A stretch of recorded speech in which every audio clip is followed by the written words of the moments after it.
السلام علیکم، میں ڈاکٹر اللہ رکھا، کیسے ہیں جناب؟ ٹھیک ہیں؟ آج میں آپ کو اپنے کلینک کا واقعہ شیئر کرتا ہوں۔ میرے پاس ایک پیشنٹس آیا اور آپ دیکھ کے حیران ہو، میں تو حیران ہوا ہوں۔ اگر آپ کو حیرانگی لگتی ہے تو آگے تصویر آگے آپ دیکھیں کہ اس تصویر میں کیا خاص بات ہے، آپ کو کچھ خاص لگتا ہے یا نہیں؟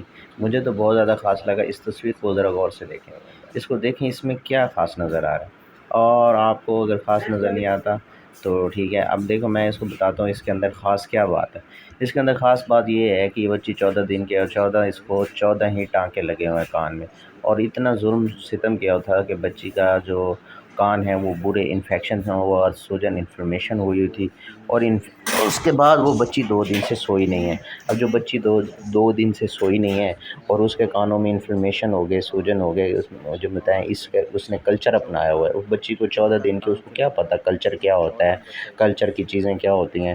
اور جب اس کو 14 سوئے لگ چکے ہیں اور 14 سوراخ کر دیے گئے ہیں کان میں، کیا یہ ٹھیک ہے؟ ہمارا یہ کلچر ہے کیا اسلامی کلچر ہے؟ کیا ہمیں اسلام اجازت دیتے ہیں ایسے بچوں کو اس طرح پین میں، درد میں رکھنا؟ کیا یہ ٹھیک ہے؟ اگر ٹھیک نہیں ہے تو کم سے کم اس کے لیے ہمیں آواز یہ نہیں کرنا چاہیے۔ ہم ان چیزوں کو گھر میں بھی نظر انداز کر دیتے ہیں۔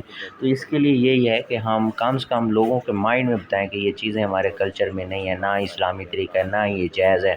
ہاں، جب بڑی بچی ہو جائے تو اپنی بیوٹی کے لیے، خوبصورتی کے لیے کچھ نہ کچھ اڈاپٹ کرتی ہیں، تو ان کا حق ہوتا ہے، اس وقت سمجھدار ہوتی ہیں، اگر پین وغیرہ لیتے بھی تو ہیں۔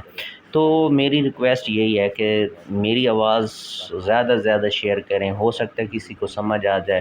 اور یہ چھوٹے چھوٹے انفینٹ بچے ہوتے ہیں، ان کو پین اور درد سے گزرنا پڑتا ہے اور وہ بچ جائیں۔